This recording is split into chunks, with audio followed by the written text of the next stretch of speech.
लग्नाची तयारी चालू झाली आहे, मग केळवण तर असणारच ना. बघायचंय कोणाचं आहे. चला. बिग बॉस जिंकून झालं माझं पूर्ण स्वप्न. संजनाचं नाव घेतो. बोललो होतो ना, आधी करिअर मग लग्न. बिग बॉसचा विनर झाला माझ्या प्रेमात सायको. सूरज रावांचं नाव घेते, मीच त्यांची होणारी बायको.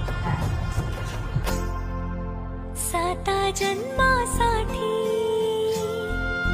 बांधली